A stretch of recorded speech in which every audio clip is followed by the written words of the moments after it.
De vous retrouver. On n'avait pas entendu parler d'un stratagème aussi tordu sur la scène politique depuis des lustres, un système d'appel automatisé pour dissuader les électeurs d'aller voter le 2 mai dernier. L'affaire soulève bien sûr bien des questions sur l'escalade des tactiques ultrapartisanes et l'état de la démocratie.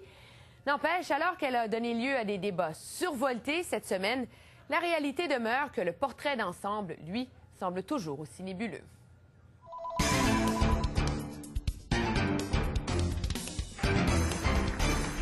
C'est une attaque fondamentale contre la démocratie. C'est une attaque contre le droit de vote. Pendant que l'opposition accuse les conservateurs de fraude électorale, ceux-ci renvoient la balle au Parti libéral. C'est juste encore une campagne de salissage. C'est une tactique libérale depuis longtemps. C'est la raison pour laquelle il continue à perdre des élections. Scandale ou salissage, le nombre de plaintes sur les appels trompeurs a explosé en une semaine. Élections Canada dit avoir reçu 31 000 appels.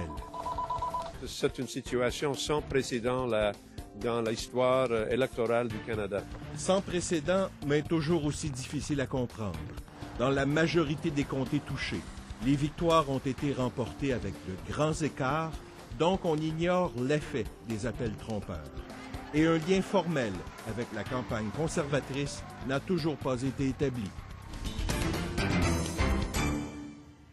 Donc, on pose la question, y a-t-il vraiment l'aube d'un scandale ici? Surtout, où s'en vont les mœurs politiques sur la scène fédérale?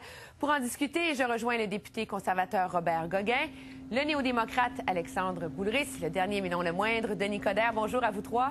Bonjour. Bonjour. Pour commencer, juste en ce début de débat, je vous demanderai une faveur de répondre à la question sans vous attaquer les uns les autres, mais vraiment essayer une fois dans ce débat-là.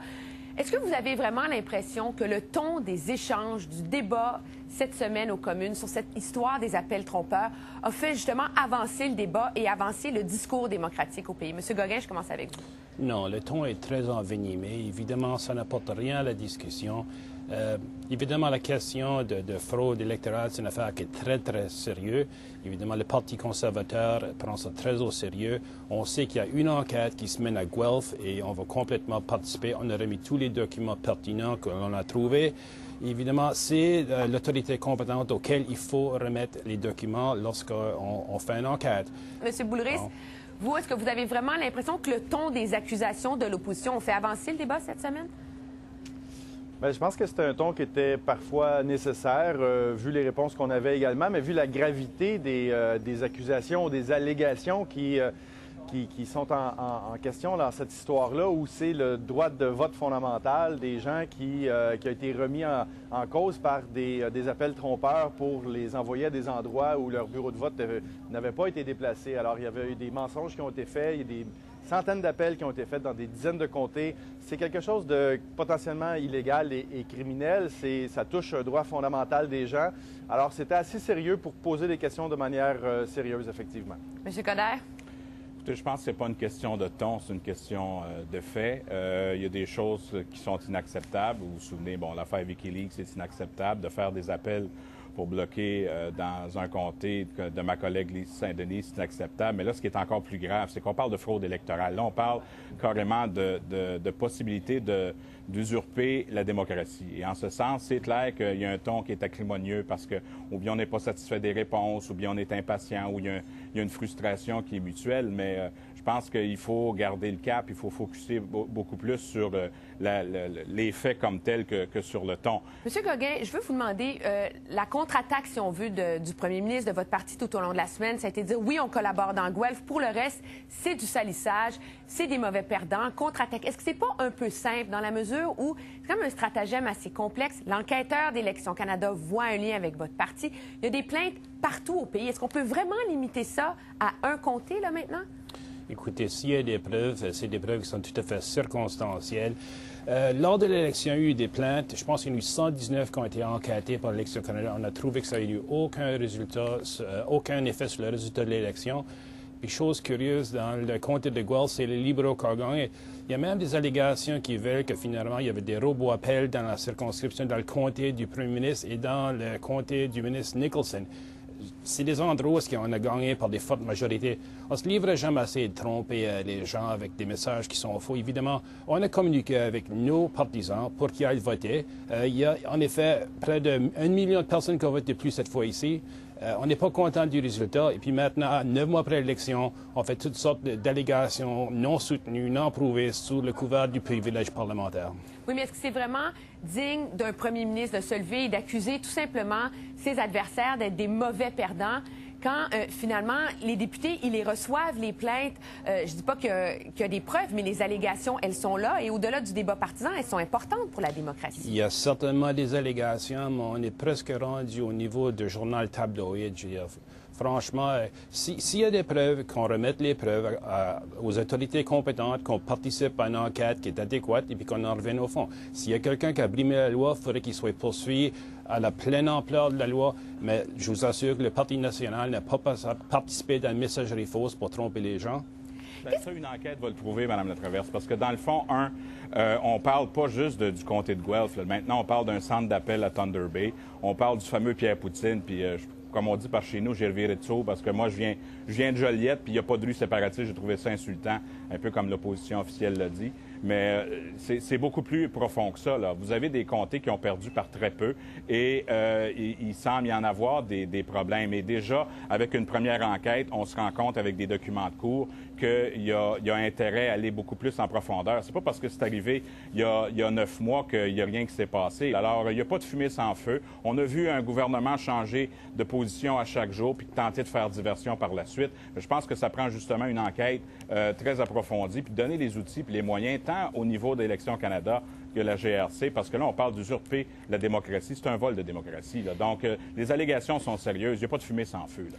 M. Boulris, est-ce qu'on a vraiment les outils, les informations en main en ce moment pour accuser et vraiment montrer du doigt les conservateurs, ou est-ce qu'il n'y a pas beaucoup trop de questions sans réponse en ce moment? Le travail de l'opposition de parlementaire, Mme Latraverse, c'est vraiment de suivre tous les indices, toutes les informations que nous avons pour être capable de trouver la vérité, de faire la lumière là-dessus. Alors, nous coopérons, nous donnons tous les documents, les témoignages que nous recevons à Élections Canada, et on demande à Élections Canada et à la GRC de faire une enquête très large sur l'ensemble des circonscriptions qui sont touchées. Mais ce qui est important là-dedans, c'est vraiment de participer, de collaborer, alors que les conservateurs sont dans une position où c'est, si vous n'avez pas de preuves directes, nous, on fait rien puis on répond pas à vos questions. C'est attrapez-moi si jamais j'ai fait quelque chose de pas correct. C'est pas illégal tant qu'on m'a pas pris la main dans le sac. C'est pas une manière responsable d'agir. Un des éléments là-dedans, c'est que c'est pas juste la question qu'on pose en Chambre. Regardez les éditorialistes, regardez du côté tant du Québec que du reste du Canada, la façon dont, sur le plan des médias, on réagit également, puis la population en général. Le plan des médias, on réagit également, puis la population en général.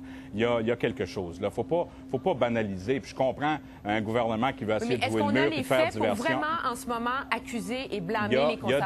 Il y a des faits, il y a des allégations qui sont sérieuses, et c'est pour ça qu'il faut faire une étude approfondie, il faut faire une enquête là-dessus. Et comme j'ai dit, il n'y a pas de fumée sans feu. C'est facile de banaliser et de dire, si vous avez des preuves, donnez-nous. Il y a déjà des gens dans des circonscriptions qui font présentement, ils vont même aller jusqu'en cours. Quand tu perds par 18 ou par 26 voix et que tu te rends compte qu'il y a eu de ce genre de geste qui est posé, je pense que c'est assez sérieux et ça sous-tend toujours soit vers une compagnie qui est engagée par les conservateurs, soit la question du fameux Pierre Poutine. Alors, avant d'accuser, je pense qu'il y a des allégations qui sont sérieuses et puis la façon dont un gouvernement se comporte, les conservateurs se comportent présentement, ça sous-tend à dire, écoutez, arrêtez de jouer le mur puis de changer votre version. Faites-en une enquête publique, puis eux veulent même pas faire une enquête au niveau de leur propre parti. M. Gauguin, sur toute la question de l'enquête au sein de votre propre parti, il y a eu vraiment des lignes, des réponses contradictoires là-dessus. Est-ce que vraiment le Parti conservateur fait des vérifications internes pour vraiment avoir un portrait complet de ce qui s'est passé? Les vérifications internes se sont faites dans le contexte de l'enquête qui se mène à Guelph. Dans Guelph, mais sur l'ensemble de toute cette affaire-là, à l'échelle du pays, au quartier général, etc.? Ce qui est pertinent est relevé parce que, honnêtement, tout ce qu'on a, c'est des allégations qui sont non soutenues. Écoute, c'est pas pour créer la fraude qu'il faut que, finalement, qu'on défaisse tous les bureaux du du Parti conservateur pour essayer de trouver quelque chose qui n'existe pas.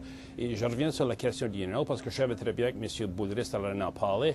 Le fait qu'il y a eu un règlement de cette affaire-là sur une malinterprétation d'une application de la loi électorale, est-ce que ça veut dire qu'on est automatiquement coupable de quelque genre de fraude électorale avec la messagerie? Je veux dire, c'est une conclusion qui est plutôt frêle. Maintenant, est-ce que vous croyez, M. Gauguin, que Élections Canada devrait au moins remettre les pendules à l'heure dans le débat actuel?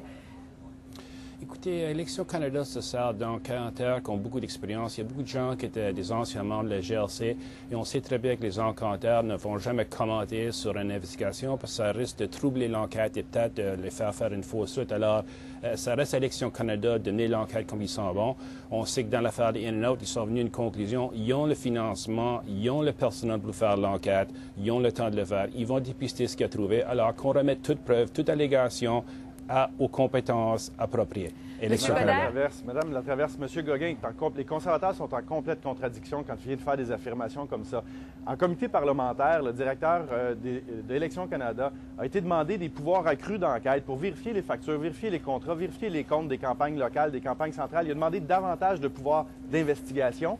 Et comme Alexandrine Latendresse l'a dit en Chambre la semaine dernière, bien, les conservateurs en comité ont dit non. On ne veut pas donner plus de pouvoir au directeur général des élections d'Élections Canada pour faire enquête. Et ensuite de ça, ils disent bien, il y a tous les outils en main. C'est pas vrai. Ils en demandent plus, puis les conservateurs refusent. Je vais revenir là-dessus, M. Boulris. Ils ont les compétences nécessaires, ils ont la capacité d'aller chercher les documents. Alors, qu'est-ce qu'ils ont besoin de plus? Ils sont venus aux conclusions les autres enquêtes qu'ils ont fait. Ils sont armés avec les forces nécessaires pour le faire. Moi, je pense qu'il y a deux choses. Un, Élections Canada, c'est indépendant.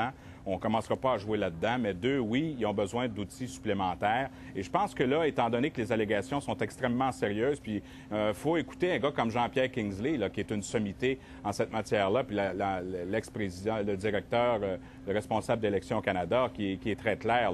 C'est une chose qui est extrêmement sérieuse. Il faut leur donner des outils. Mais si ça continue comme ça et de la façon dont ça sous-tend, et puis comme diraient les Anglais, it takes legs, là, ça veut dire que ça prend vraiment racine, cette histoire-là. C'est pas juste une question parlementaire et partisane, c'est une question de respect de la démocratie. Il est clair, à mon avis, que ça va prendre aussi une enquête indépendante ou donner plus d'outils à Élections Canada. Alors, on ne peut plus se cacher. N'oubliez pas qu'une semaine avant l'élection, il n'y avait pas de gouvernement majoritaire. Hein? Et puis, il y a peut-être des gens du Parti conservateur qui a dit, ben, regarde, M. Harper va avoir une majorité. Peut-être pas que le bureau du premier ministre a fait quoi que ce soit, mais les allégations sont assez sérieuses pour se demander, ben, comment il y avait un lien entre, par exemple, RAC9, l'autre compagnie et puis le bureau central à Ottawa. S'il n'y a rien à cacher, qu'on fasse l'enquête puis qu'on le démontre, mais nous, on est prêts à publier toutes nos listes, les appels qui ont été faits et tout ça. On demande juste de faire la lumière parce que c'est beaucoup plus important que juste de compter des points politiques. Il s'agit ici de respecter notre propre démocratie. M. Gauguin, il nous reste quelques secondes, mais je veux juste clarifier cette question-là. Est-ce que le Parti conservateur serait prêt à ouvrir ses livres publiquement pour clarifier tout ça une fois pour toutes? On va coopérer avec les compétences qui sont, disons, mandatées de faire cette enquête. Et puis, il y aura une coopération complète. Évidemment, on n'aurait jamais participé à une messagerie frauduleuse au niveau du sein du Parti national. À vous trois, je vous remercie d'avoir été avec nous aujourd'hui. Merci.